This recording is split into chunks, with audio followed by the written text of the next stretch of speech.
On a fait des calculs de stock à partir de grilles multiples que l'on a interprétées de manière conjointe. On a fait des estimations à partir de coefficients. Et vous voyez là sur le tableau que je donne en exemple, on avait mis là des coefficients pour la biomasse en tonnes par hectare. On va se servir aussi de ce tableau de correspondance, de ce lookup table. On va s'en servir pour faire un masque agricole, pour après raffiner, focaliser des données sur le land cover agricole. Vous vous souvenez que nos comptes ils ont tous en commun de se rattacher au land cover. Hein. Et puis, on va aussi regarder un peu les capacités des différents types de land cover à nourrir du bétail. Hein, quelle est la possibilité d'avoir, parce qu'on a des données très grossières sur le bétail, mais on voudrait savoir un petit peu quelle est faire ces estimations. Donc on ne va pas rentrer dans le détail, c'est le même genre de calcul, hein, où on prend des données et puis on les rééchantillonne et puis on va les pondérer, on va leur mettre des coefficients pour arriver à avoir une estimation la plus réaliste possible de la variable que l'on veut enregistrer. Par exemple, la capacité du bétail, la part de la production primaire nette qui va pouvoir être broutée par le bétail, c'est une information qui est importante. Donc, on a fait ce qu'on avait fait pour le bétail. La procédure, elle est exactement la même pour les récoltes agricoles. Donc, on va extraire à partir d'un modèle qui s'appelle SPAM. On va avoir des cartes globales, on va faire des petites imagettes pour les tuiles sur la zone de travail.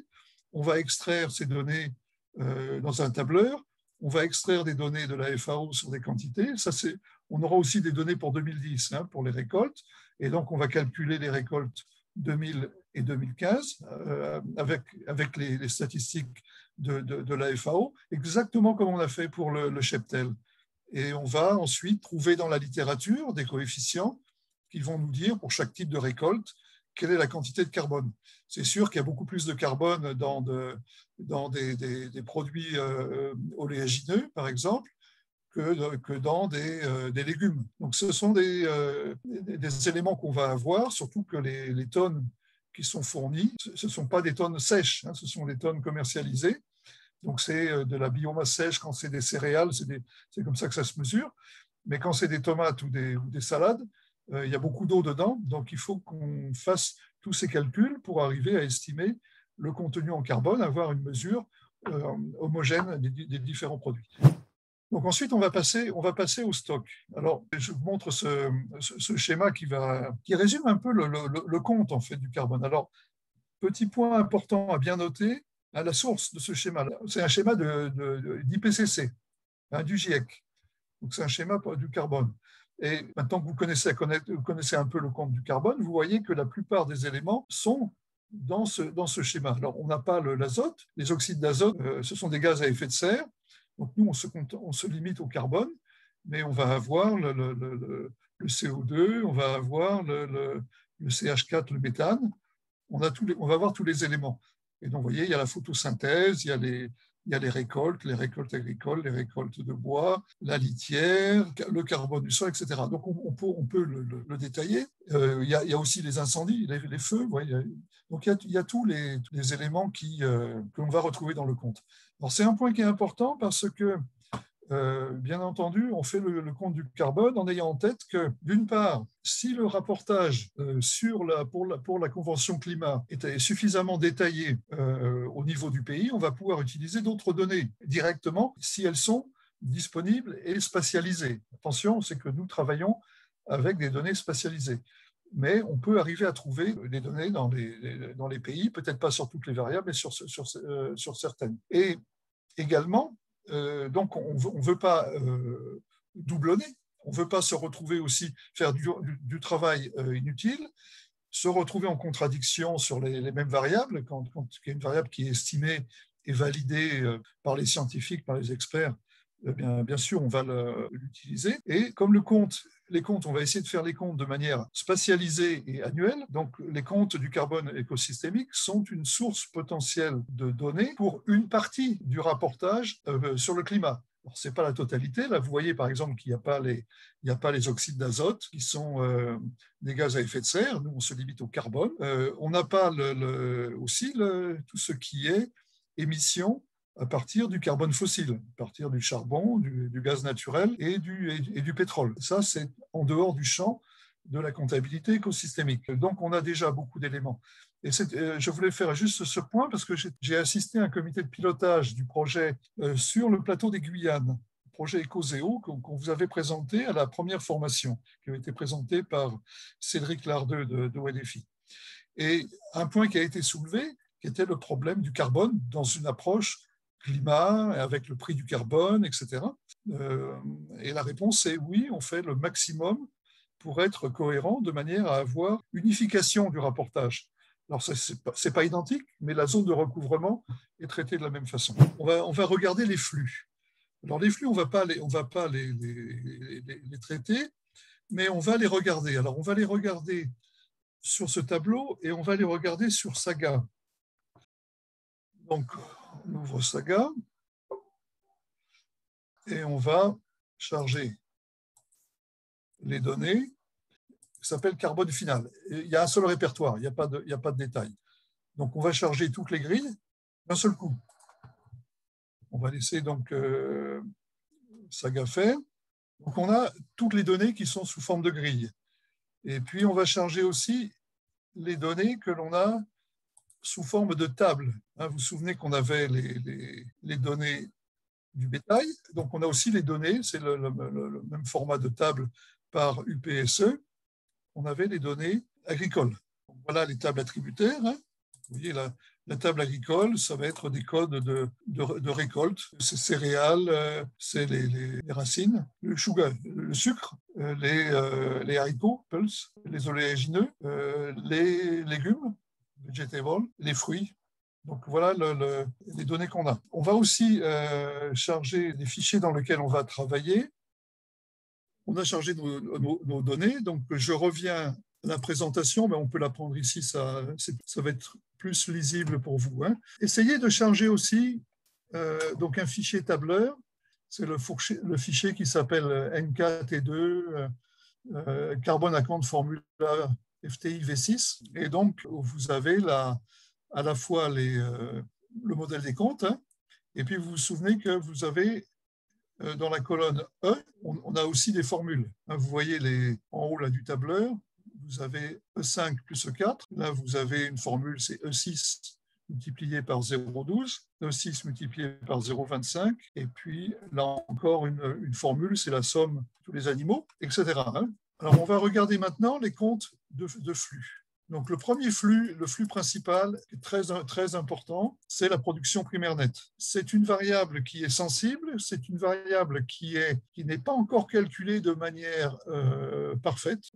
Donc, on travaille avec les meilleures données qu'on peut disposer.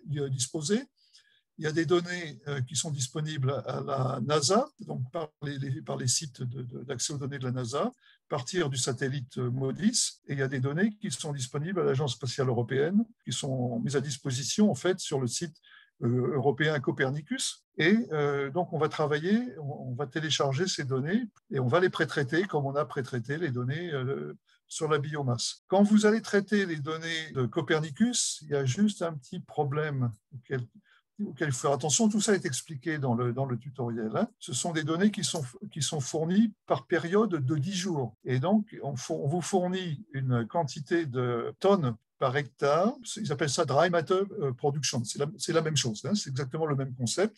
C'est la production primaire nette, donc de la matière sèche, en tonnes par hectare, et c'est par jour. Et donc, il faut faire très attention parce que c'est par période de 10 jours. Donc, quand vous avez téléchargé tous les fichiers les uns après les autres, il faut télécharger 36 fichiers. Il faut faire, quand vous faites le total, il faut encore, en gros, si vous ne voulez pas perdre trop de temps, vous multipliez par 10. On ne se trompe pas trop, parce qu'il y a quand même 365 jours, on va oublier 5 jours, mais ce n'est pas grave, dans l'année. Ça, c'est un petit piège. Donc, la production primaire nette, si je viens sur Saga, je vais avoir C23 NPP. Donc, voilà à quoi ça ressemble. Vous vous souvenez, là, il y a des forêts hein, à l'ouest, là, c'est les Carpates. Vous voyez, la Moldavie est ici. Si je superpose, donc je vais le mettre transparent. Voilà, hein, pour la zone d'étude, voilà ce que l'on va avoir. Donc, vous voyez que la NPP est plus forte. Hein. Vous vous souvenez qu'il y a des parcs naturels avec des forêts hein, ici. Hein. On voit que dans le sud de la Moldavie, ça s'appelle la Gagaouzie, cette province. C'est une région assez aride. Ça, c'est le flux principal. C'est la production primaire.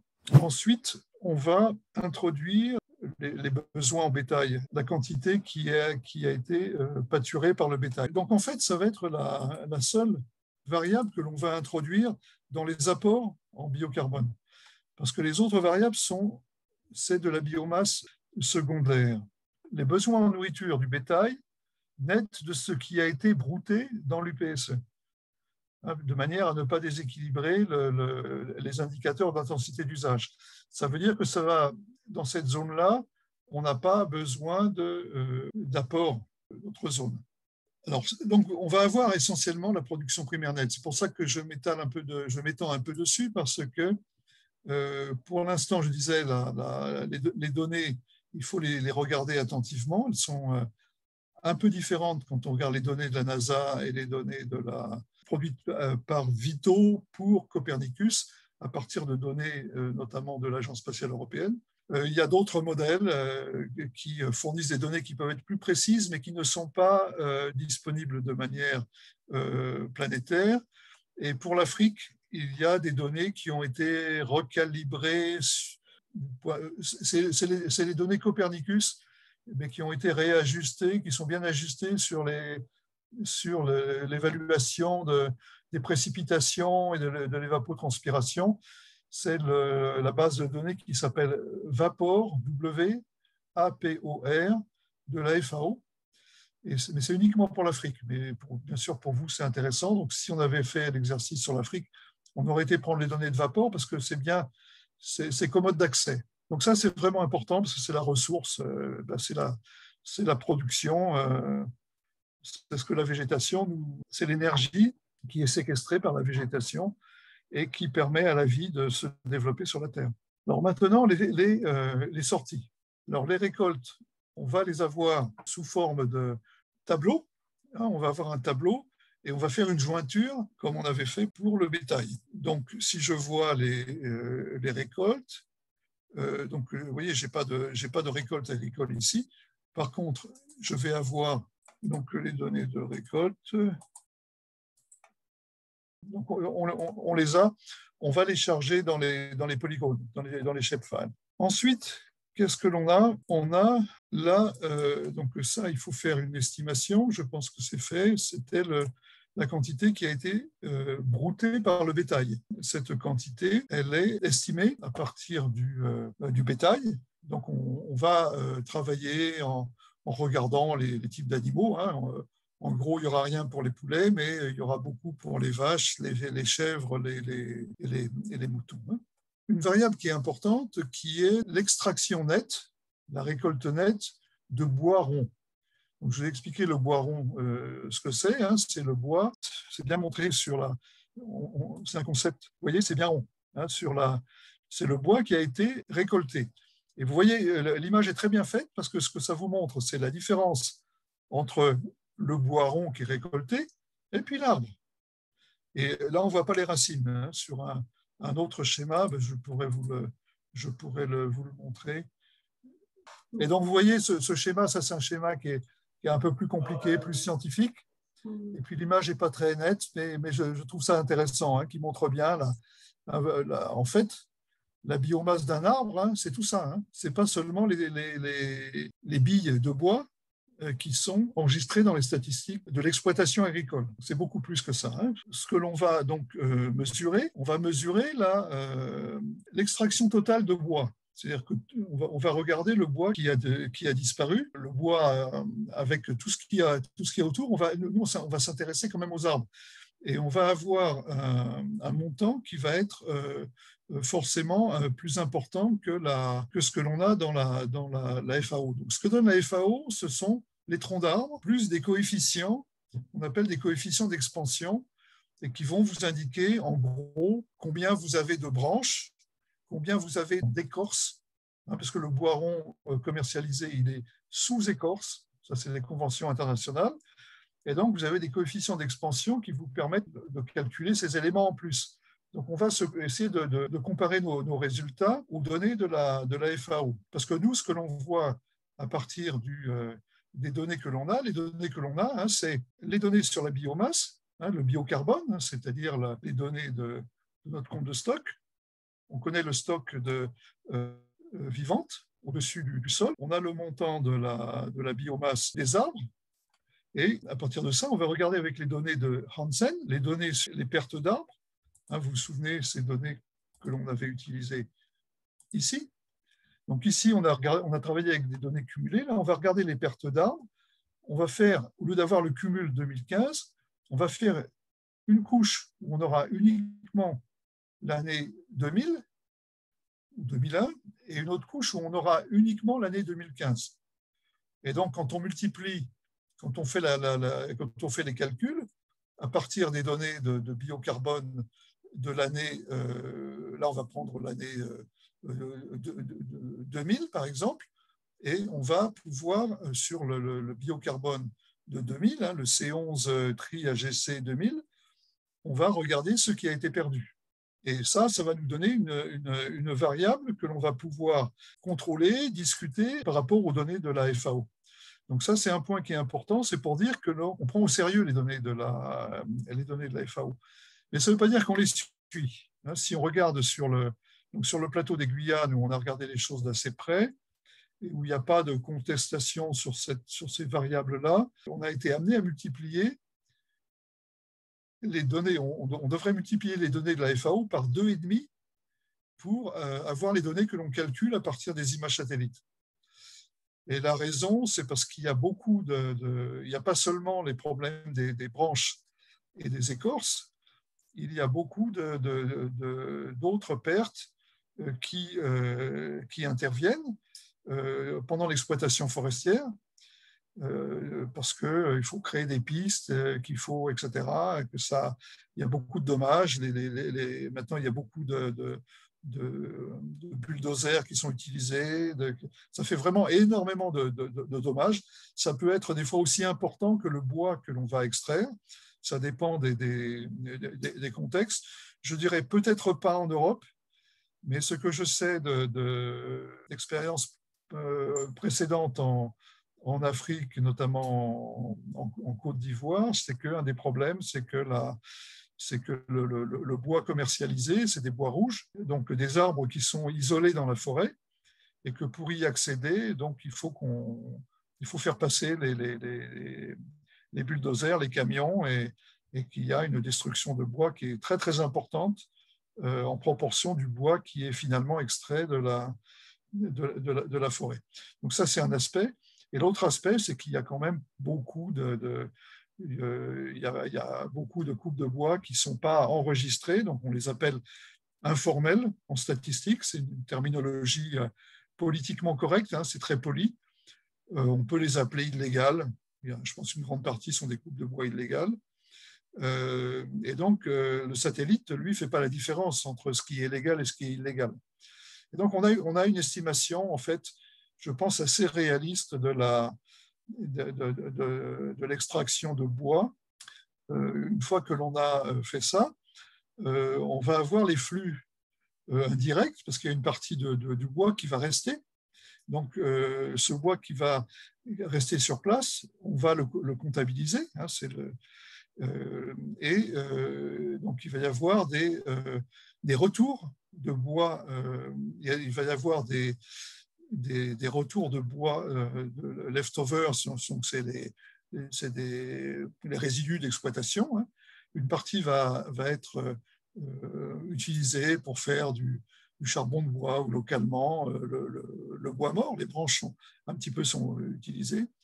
Et une autre partie va être retournée dans le compte et on va le prendre pour un même montant. On a ces résidus qui reviennent en apport secondaire. Comme ça, le compte n'est pas déséquilibré. Mais ce n'est pas la totalité du bois. Ça, c'est tout ce qui est lié à l'exploitation forestière, légale ou illégale. Mais vous avez aussi des pertes de bois qui sont dues à l'artificialisation, aux grands projets, à l'extension de l'agriculture, qui risque de ne pas être… les volumes de bois qui ont disparu vont souvent ne pas être dans la statistique. Hein. Et donc, on va essayer d'estimer ce qui est perdu en raison des changements de land use. C'est une variable qui est demandée dans le rapportage pour le climat, dans le rapportage IPCC. Et donc, on va faire cette estimation. Pendant qu'on fait cette estimation, on va aussi regarder, quand vous avez des routes qui sont créées ou de développement urbain, on va aussi regarder les conséquences sur le carbone du sol. Parce que quand vous faites ça s'appelle de l'imperméabilisation des sols, en français, en anglais, soil sealing, quand vous mettez du béton, des maisons, des immeubles, du goudron, des pistes d'aéroport, etc., vous stérilisez le sol. C'est du sol qui n'est plus disponible pour les humains et pour la nature. Et donc, on va prendre en compte ces pertes de sol, de carbone organique du sol. On va les prendre en compte aussi comme une conséquence de l'utilisation des sols. Donc voilà, les autres éléments vont être ensuite déduits. Hein, tous ces éléments intermédiaires vont être déduits. Alors ceux qui sont en beige, on ne les a pas calculés pour l'instant, mais ça veut dire qu'il faudrait les calculer. Hein, c'est parce qu'on n'a pas eu toutes les données disponibles, mais il faudrait arriver à le faire correctement.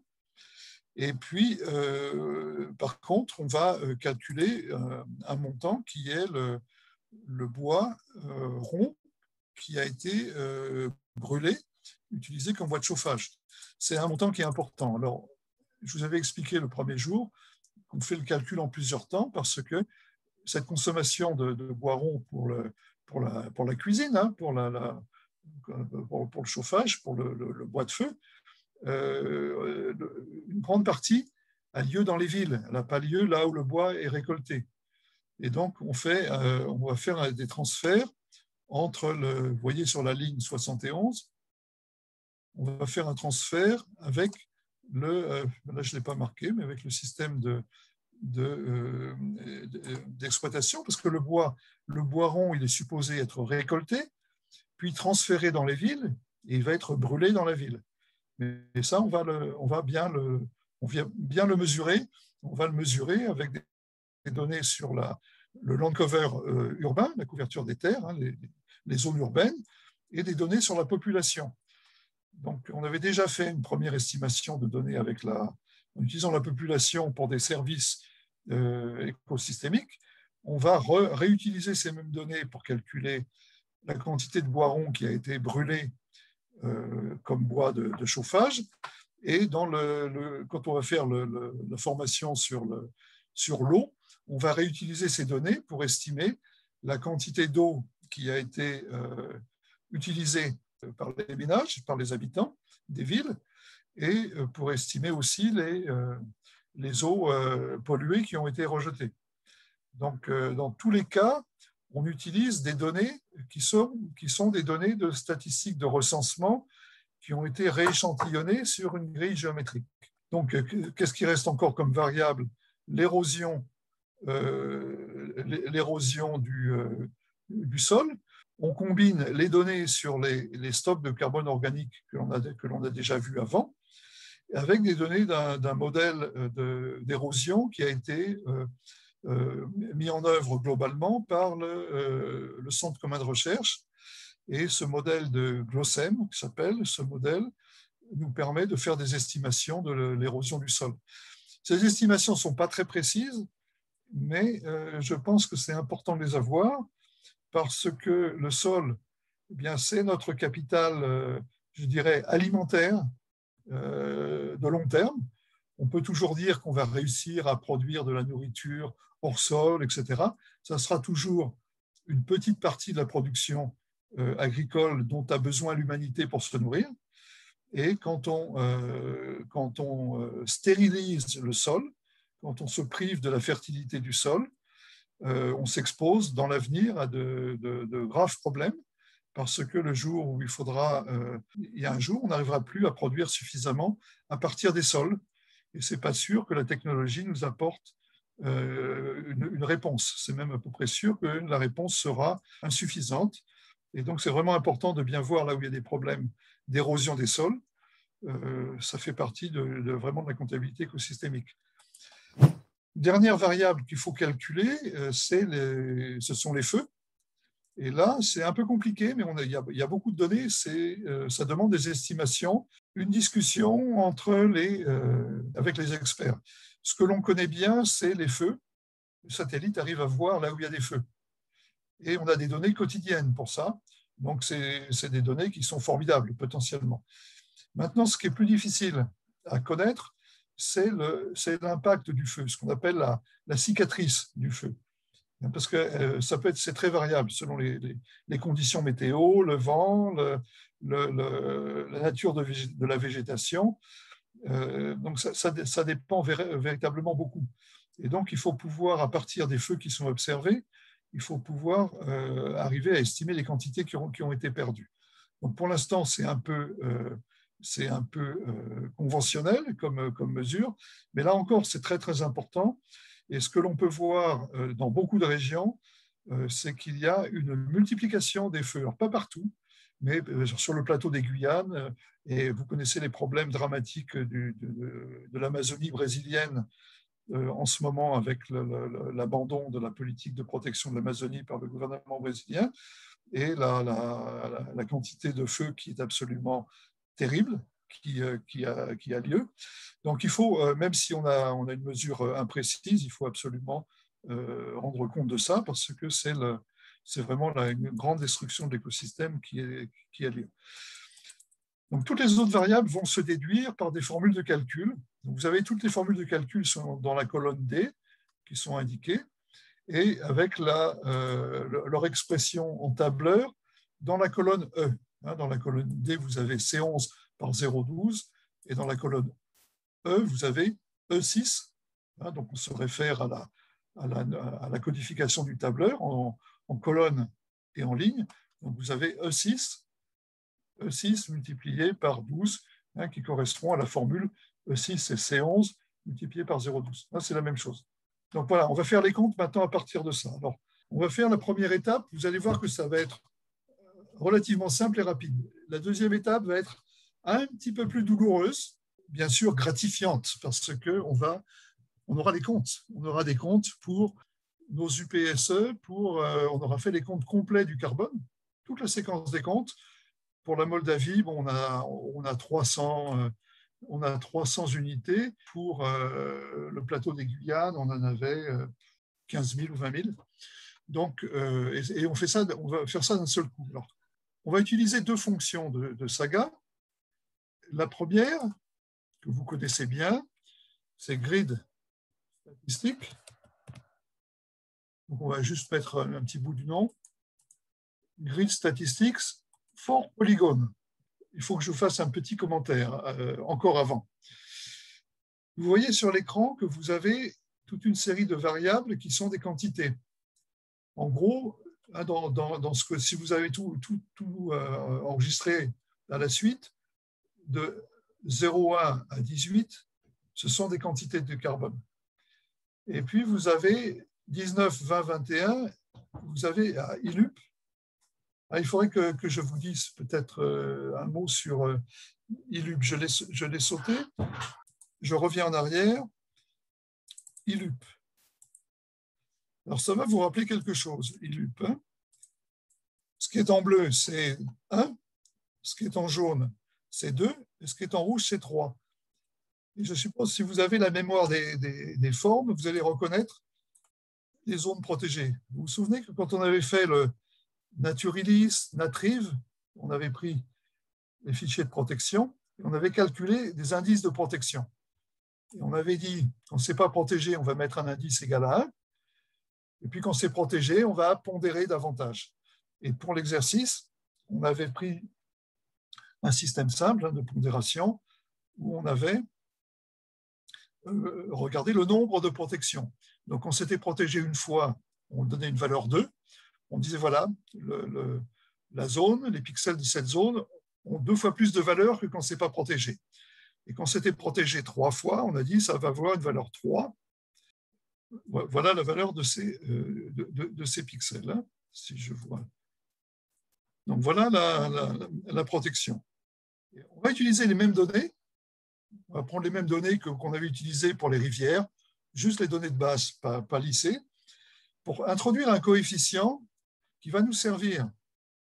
Si je reviens au tableau avec les comptes, donc ça c'est le compte de base.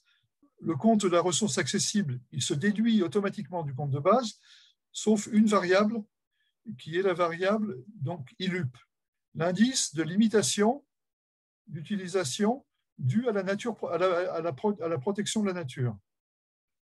Ce que ça veut dire, c'est que quand on va se servir de l'indicateur sur la ressource nette accessible pour calculer l'intensité d'usage.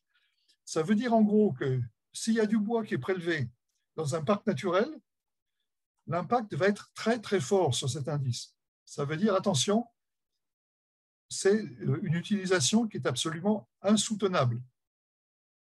On sait bien que c'est un des gros problèmes des parcs naturels, et notamment à la périphérie des parcs naturels. Il y a bien entendu une exploitation illégale de la forêt. Nous, on la voit, l'exploitation illégale. On va lui donner un poids très très fort dans l'indice de valeur unitaire interne du carbone écosystémique. Et donc, on va surpondérer ces zones. Donc voilà un premier indice. Un autre indice, c'est l'indice de stabilité des forêts. Que dit cet indice de stabilité des forêts? L'idée, et je pense que ça a été discuté par les comités de pilotage dans lesquels il y a des agences d'environnement et des offices de forêt sur le plateau des Guyanes, et ils étaient très surpris par cet indice. Il y a l'année dernière encore, on a eu des remarques, mais qu'est-ce que c'est que ça? On ne comprend pas. Et puis là, hier, j'étais très surpris. Ça avait été listé donc il y a eu une revue complète du rapport final de l'étude, et cet indice était listé comme un apport intéressant. Donc par les forestiers, ils trouvent que c'est intéressant. Et qu'est-ce qu'il dit, cet indice? Il dit qu'une forêt en bonne santé, a priori, c'est une forêt qui ne bouge pas. C'est une forêt qui ne bouge pas trop. Donc si la forêt, elle perd des arbres, ça veut dire qu'elle se dégrade. Son état de santé, c'est-à-dire, c'est vraiment l'état de santé qu'on voit, c'est plus les volumes de bois, c'est l'état de santé. Elle perd des arbres, son état de santé diminue. Et si elle gagne des arbres, son état de santé diminue aussi. Ça veut dire qu'elle n'est pas stable. Et donc, je pense que ça, c'est une indication intéressante. Une autre manière de repérer cet indice d'état de santé serait d'avoir des données sur l'âge des forêts. Une forêt qui a 100 ans, c'est une bonne forêt. Elle se reproduit, tous les cycles se reproduisent naturellement, elle est résiliente, une année elle va souffrir à cause de la sécheresse, l'année d'après elle va récupérer, etc. Les forêts plus jeunes, elles sont moins riches en biodiversité et elles sont moins résilientes. Elles vont souffrir davantage s'il y a des attaques. Donc voilà, on va prendre cet indice en compte quand on va faire l'extraction. Je reviens au travail pratique. Donc on avait l'indice de ILUP et on a aussi l'indice pour les de santé des forêts. On va zoomer un petit peu pour voir. Ben voilà l'indice. Donc il a été calculé avec les données de Hansen en faisant l'addition des gains et des pertes. Donc ce n'est pas pour une mesure quantitative, c'est vraiment une mesure d'état de santé. Donc, quand tout va bien, la valeur, c'est 1. Et puis, quand ça a beaucoup bougé ces 15 dernières années, vous voyez, là, vous avez 0,3, 0,7. Donc, voilà l'indice qu'on a. On pourrait introduire d'autres indices de résilience par rapport au feu, de résilience par rapport à l'érosion. Donc, je reviens à ma question de grid statistique. Pour tous les premiers fichiers de 1 à 18, on va extraire des sommes. Mais bien sûr, pour les indices, on ne va pas faire la somme des indices par UPSE. Ça n'a pas de sens. Ce qu'on va faire, c'est la moyenne. Le petit piège à éviter. Hein. Si vous faites une somme d'indices, vous aurez une valeur qui ne va pas dire grand-chose et vos calculs après vont être faux. Donc, je reviens à grid statistique. Grid statistique for polygone. On va commencer par les données de 2000. Si vous double-cliquez, vous allez avoir automatiquement le transfert. Hein. Donc, quand c'est double zéro, on fait bien attention. Wood remnet, hein, c'est les enlèvements de bois. Lunet, c'est land-use net, c'est les pertes de biomasse au-dessus du sol. Lunet soc, c'est les pertes de carbone organique du sol. Alors, je vérifie bien que j'ai bien les données de 2000. L'érosion du sol 2000. Les feux, les pertes dues au feu en 2000. Et puis, je vais en rester là pour l'instant parce qu'il faut que je déclare ce que je veux. Je vais travailler d'abord sur la grille 2000. Je décoche toutes les cases sauf somme, la méthode simple and fast. Hein, on y va. Faisons les extractions rapidement. On a les données. Vous voyez, Saga est en train de travailler. Alors, on va revenir. Geoprocessing, grid statistique for polygone. Donc, les couches que j'ai extraites, c'est toutes les couches 2000 pour lesquelles je veux faire des additions ou des soustractions. Donc, je n'ai pas encore pris les couches des indices d'état de santé. On va le faire après. Voilà, j'ouvre mon fichier et vous voyez, j'ai mes colonnes. Alors, j'ai un petit problème parce que je pense que j'ai dû les avoir 2 fois ou pas. Je vais vérifier. Je vais regarder avec delete fields. J'ai laissé la variance. C'est pour ça que je trouvais que j'avais beaucoup de colonnes. Donc, si vous avez fait l'erreur, vous enlevez ou une autre erreur, hein, là, on ne garde que la somme. Donc, voilà. Donc, j'ai bien le stock d'arbres, le stock d'herbe, là, c'est le sol, NPP, le bois. Donc, c'est tout ce que j'ai calculé sous forme des grilles. Donc, vous voyez, ça, c'est le paquet minimum de grilles qu'il faut calculer au total quand on fait un compte. En fait, peut-être qu'il faut en calculer 4 ou 5 de plus, faire un compte plus complet. Mais c'est quelque chose comme ça. Alors, pourquoi est-ce qu'on a traité beaucoup de grilles au total? Parce qu'il y a plein de données intermédiaires. Donc, il y a les données brutes, et puis on fait toutes les transformations. Bon, on va continuer maintenant. On va reprendre grille statistique for polygone. Et maintenant, je vais prendre mes trois indices. Non, je ne vais pas prendre les 3. Je prends ILUP. Vous vous souvenez que l'indice de protection, c'est un indice, il est statique. Là, il ne varie pas avec s'il varie avec le temps, on essaie de voir le maximum de zones protégées. Donc, il ne va pas changer entre 2000 et 2015. S'il y avait eu des changements entre 2000 et 2015, probablement on a la protection qui correspond à 2015. C'est même pas probablement. Les zones qu'on avait prises qui s'appelaient Emerald, le programme Emerald, c'est un programme qui a eu lieu après l'année qui a eu lieu autour de 2005, 2006, 2007, 2008. On prend le maximum, hein, parce que ce qu'on veut voir, c'est l'importance du point de vue de la biodiversité. Hein. C'est ça qu'on veut voir avec cet indicateur. Alors, par contre, l'indice de stabilité, lui, il est calculé par année. Donc, voilà l'indice pour l'année 2000. Et on va garder le même polygone. Là, on va enlever variance, on va enlever somme, et on va mettre mine, la moyenne. Quand on a des indices, la statistique, c'est une moyenne. C'est-à-dire que dans le tableau Excel à la fin, on va faire des multiplications. Donc, si je fais le calcul, et vous voyez, ça s'est rajouté même, on l'a vu à l'écran, c'est venu se rajouter, j'ai mon indice qui est Alors, l'indice de limitation, si c'est 1, ça veut dire qu'il n'y a pas de limitation. Et s'il y a une limitation, il va fonctionner de manière, il va surpondérer l'usage. Et l'indice de stabilité, il va fonctionner de 0 à 1. Donc, on va refaire la même chose pour 2015, puisqu'on y est. Donc, on va reprendre Grid Statistic for Polygon, on va reprendre les données. Maintenant, on prend 2015 jusqu'au feu. Donc, on s'assure qu'on a bien, voilà. On a les données jusqu'à 2015. On doit avoir 8-9 variables, hein, normalement. On ouvre le fichier UPSE 2015. Là, on prend la somme. Je vais faire la même chose, recommencer pour les indices.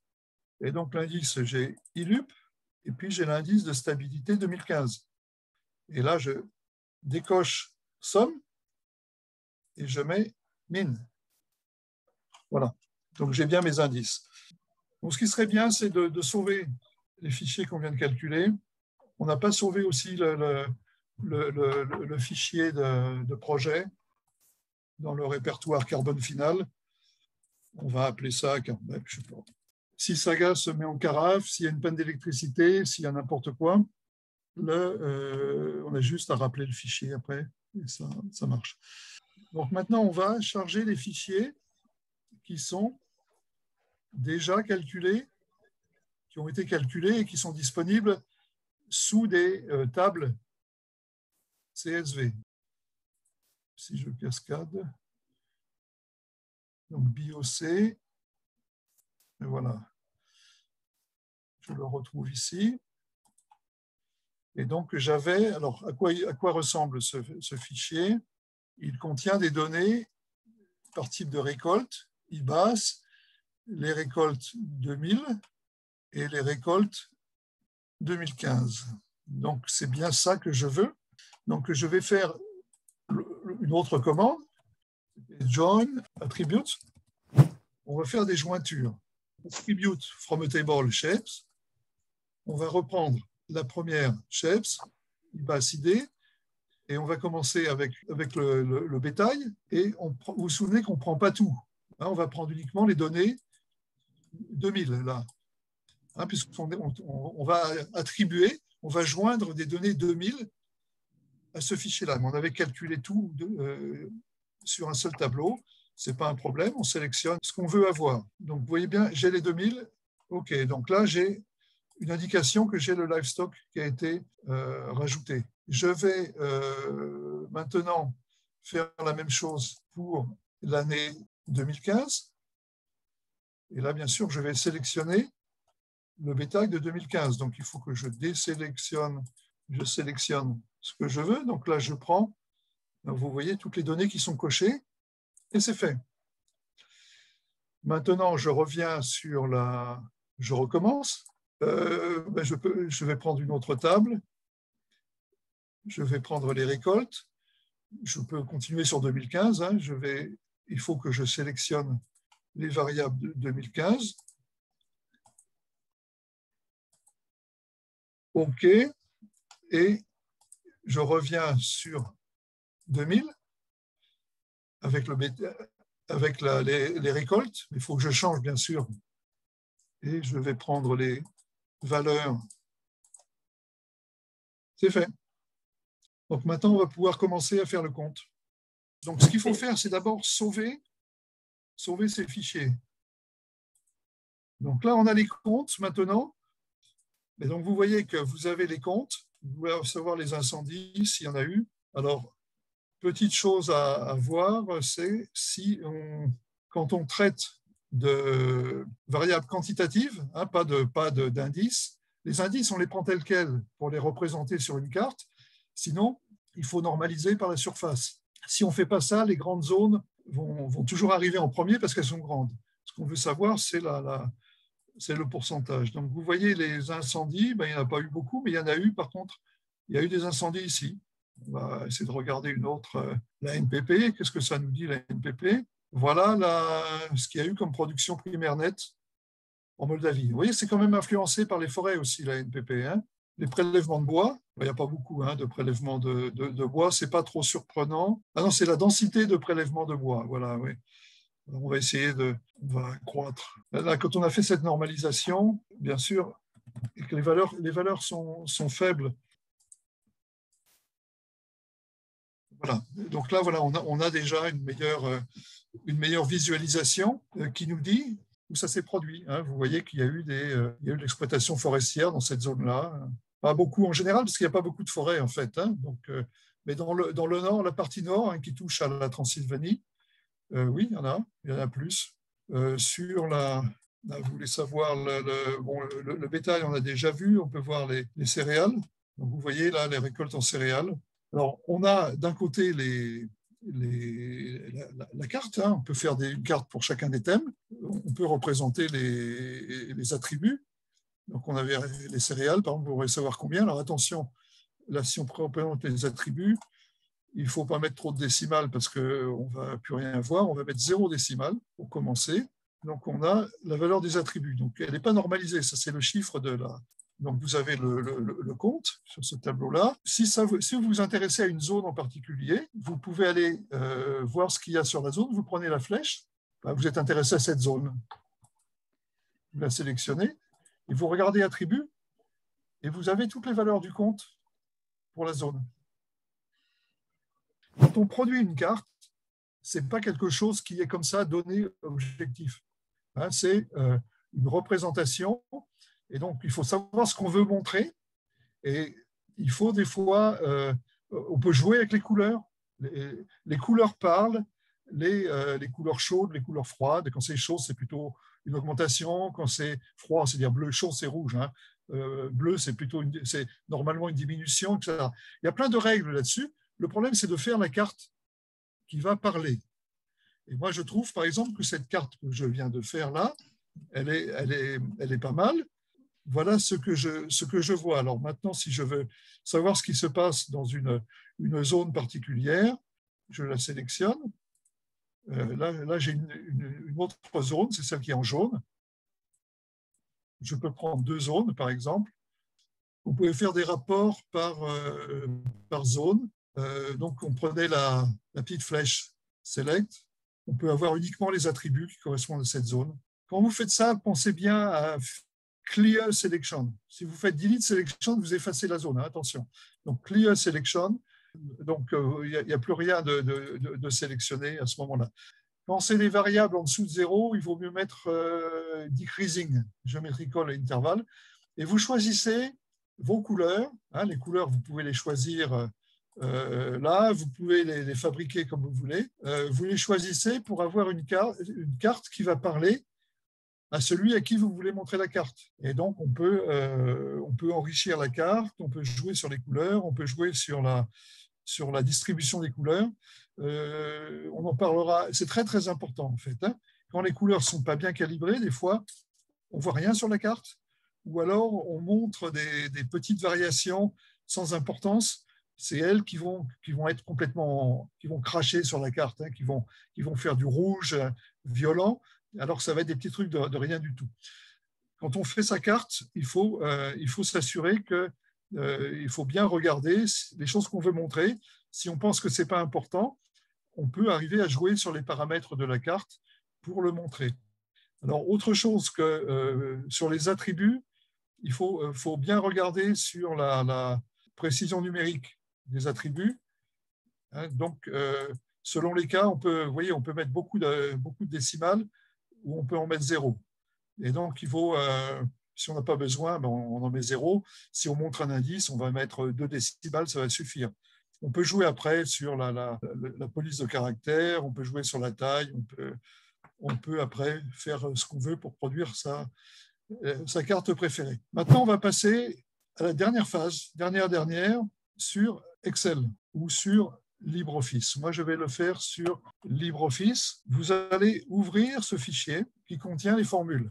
Je l'ai remis dans le paquet de ce matin. Donc, vous ouvrez le fichier ODS si vous travaillez avec LibreOffice. Ma préférence serait de le faire avec LibreOffice parce que j'ai eu, comme je vous l'ai dit, avec la toute dernière version que j'ai testée, je n'étais pas complètement à l'aise avec les données.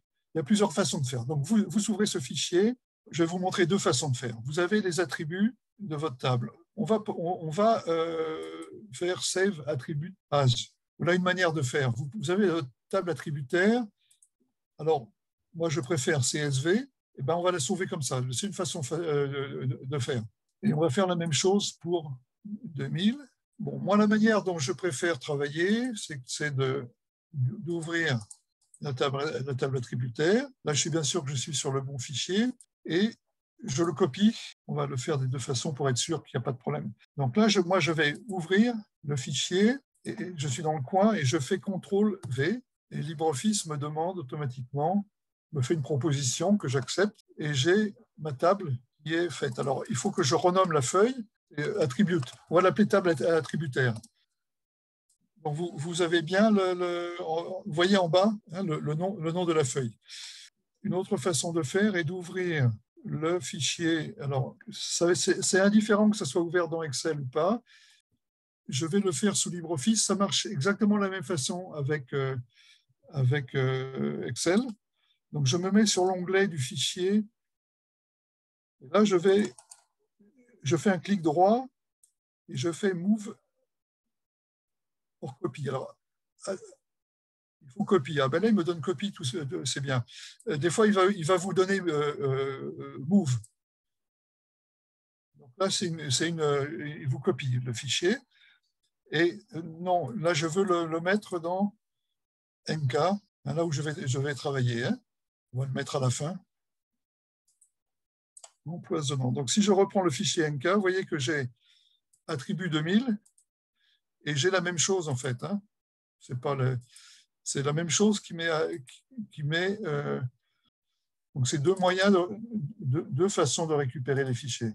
Alors, on va le faire seulement pour l'année 2000. Ça sera la même chose pour l'année 2015. Hein. Donc, on va produire le compte 2000. Alors, je vais en garder un des deux. C'est exactement la même chose. Hein. Donc, une fois, j'ai copié la table au clipboard et je l'ai collée dans le fichier LibreOffice, hein, sur une feuille nouvelle. Et l'autre fois, j'ai fait une exportation et mon fichier exporté, je l'ai réimporté, je l'ai ouvert et ensuite je l'ai réimporté dans mon tableur.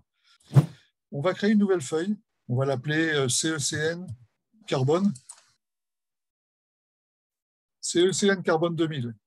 Et qu'est-ce que je vais faire là? Je vais copier, d'abord, je vais copier, je sauve. Maintenant, je vais introduire plusieurs lignes. Mettez-en 4 ou 5, on les efface après comme on veut. Je vais introduire plusieurs lignes en haut. Alors, ce qu'on a fait, hein, c'est qu'on a extrait les données et on a produit les tables attributaires. Maintenant, on va aller recopier la fameuse colonne E, on va la recopier en haut en la transposant. Transposant, ça veut dire que ce qui est en colonne, ça va devenir des lignes. Donc, on va la transposer en haut et comme ça, on va pouvoir avoir la correspondance et on va faire l'ajustement les uns après les autres. Alors, comme on a téléchargé des choses un peu dans le désordre, on va peut-être faire quelque chose d'abord. Donc, vous vous souvenez qu'on avait téléchargé le bétail. Donc, le bétail, j'ai 6 colonnes, 7 colonnes de bétail. Donc, il faut qu'après le carbone du sol, j'introduise des colonnes. Voilà. Et donc, maintenant, ce que l'on va faire, c'est que l'on va prendre notre bétail, on va couper et on va coller hein, pour essayer de respecter l'ordre des codes. Parce que ce qu'on va avoir, c'est un tableau qui suit l'ordre des codes. Là aussi, il faut qu'on fasse des colonnes. Cette colonne empoisonnante. Et là, je vais mettre les récoltes. Donc maintenant, c'est les céréales. C'est mes récoltes que je dois récupérer. C'est la totalité. Je les récupère. Voilà. Donc ça, j'ai la table qui est à peu près prête. Alors maintenant, on va faire un exercice un peu délicat. On va aller dans le premier tableau et on va prendre la première colonne. Donc, cette colonne, elle contient des chiffres qui ne nous servent à rien, hein, c'est juste pour mémoire, les chiffres en bleu. Ça nous indique juste que c'est là où on a des données à rentrer et on a des formules. Donc, on va copier la colonne et on va aller dans Carbone 2000. Et là, on va faire... Alors, c'est un point qui est important. Alors, mon erreur est la suivante. C'est que pour faire un transpose, on ne peut pas faire un transpose d'une colonne en général. Il faut faire un transpose d'une zone. Donc, vous allez prendre la zone jusqu'à... On ne va pas s'occuper des indicateurs additionnels, hein. On prend le fichier transposé. Donc, il faut prendre une zone, juste la zone. C'est le bloc que vous pouvez transposer. Parce que la colonne théorique, elle fait des centaines de milliers de lignes, hein. Et donc, ça va faire plus de lignes que de colonnes au total, hein, dans un format maximum de tableur. Donc, il faut bien lui définir la zone que vous voulez transposer.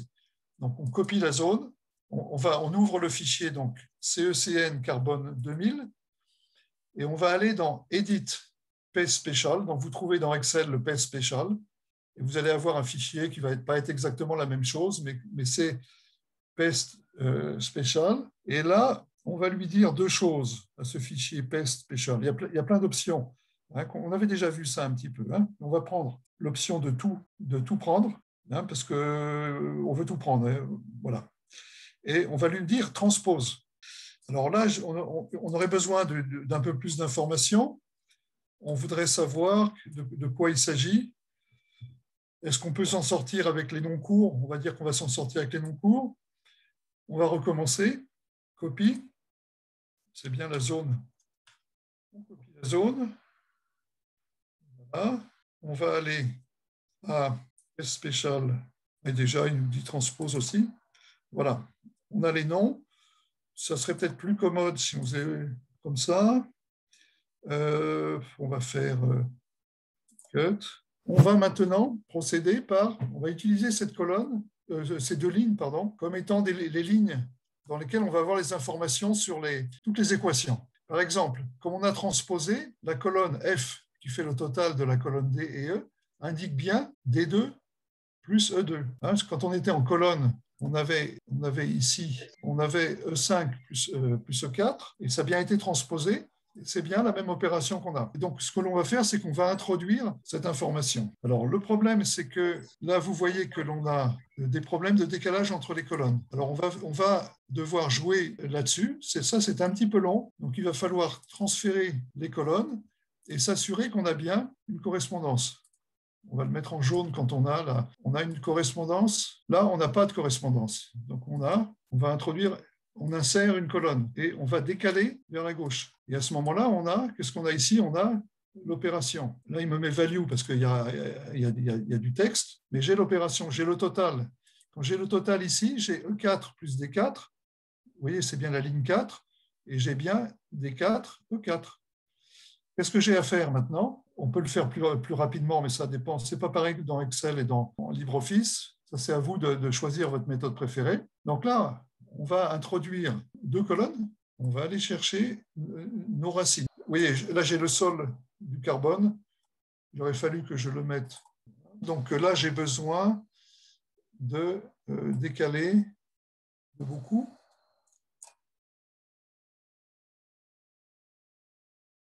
Là, je vais récupérer mes colonnes. Voilà une autre façon de faire.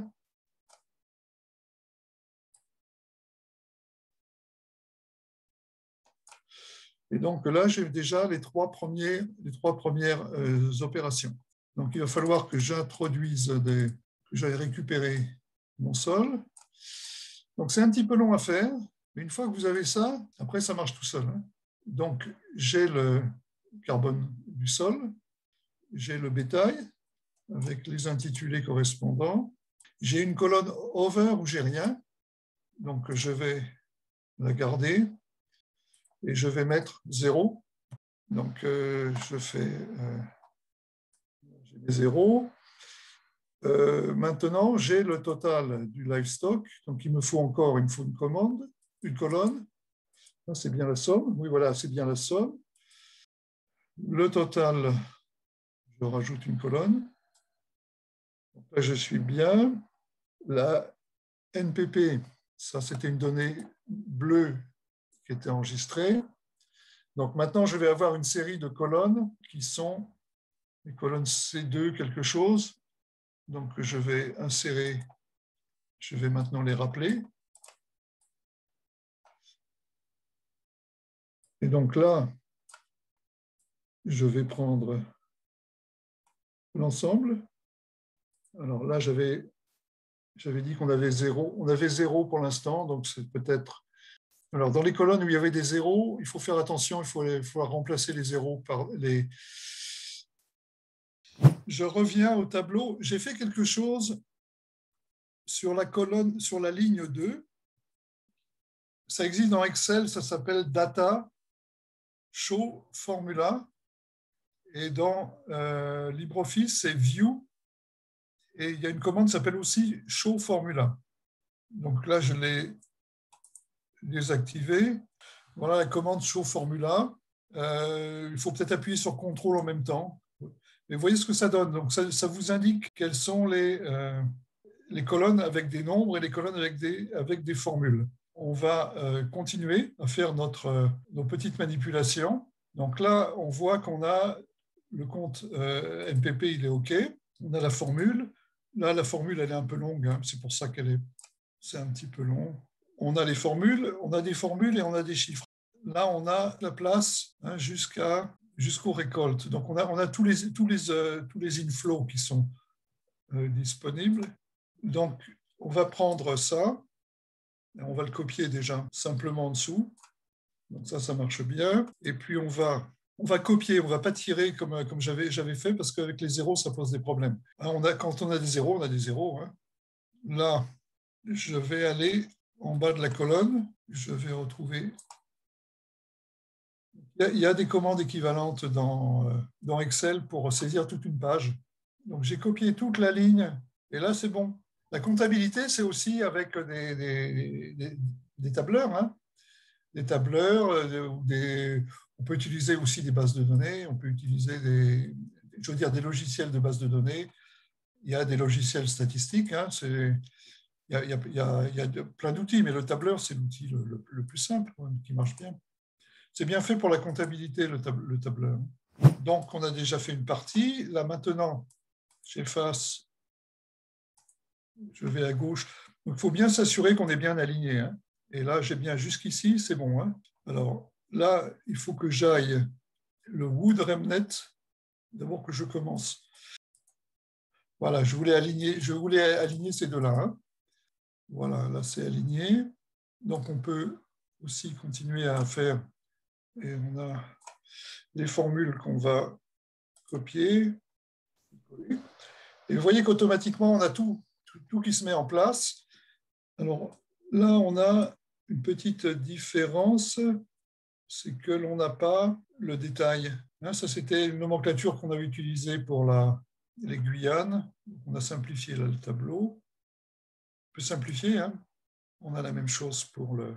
OK, donc ça, c'est pas un problème. Hein, ça, c'est pas... On oublie. Donc, on doit avoir maintenant le total. Copie, je vais en bas. Je remonte. Alors, là, ce sont des colonnes vides. J'ai beaucoup de colonnes vides. Hein. Donc, ça, c'est bien aligné. C'est bien aligné. Maintenant, on a nos deux derniers indicateurs à bouger. Faire différemment, là. Prendre les colonnes. Ça veut dire qu'il y a beaucoup d'indicateurs du tableau qui sont produits, qui sont le résultat d'équations comptables.